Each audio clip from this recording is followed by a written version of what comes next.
First trap చేస్తే పాప ఆయన బయటకు వచ్చి కూర్చున్నాడు, ఎవరో నాకు తేల్చండి నన్ను ట్రాప్ చేస్తున్నారని కూర్చున్నాడు. నాకు అది చూసినట్టు అనిపించింది, అందరూ ఇలా కూర్చుంటే తెలిసిపోద్ది కదా.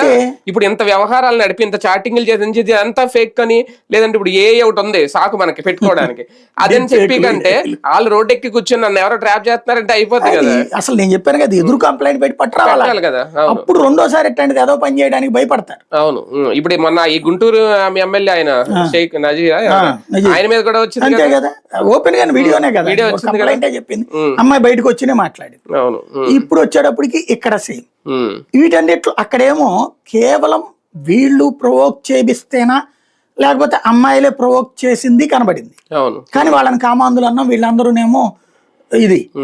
ఇప్పుడు పవన్ కళ్యాణ్ మార్చి పారేశారు పార్టీలో వాళ్ళు ఈ ఉదంతం దగ్గర. అవునా, మీరు 4 రోజుల క్రితం అకస్మాత్తుగా ఒక ప్రెస్ నోట్ రిలీజ్ అయ్యింది, ఏమని మనం కుట్రలకి సిద్ధంగా ఉండాలి అన్నటువంటి.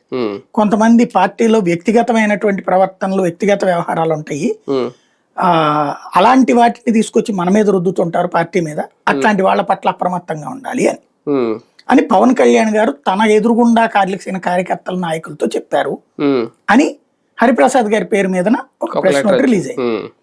బానే ఉంది. అప్పుడు ఆ రోజున కూడా ఏంటిది అకస్మాత్తుగా అనుకున్నాం.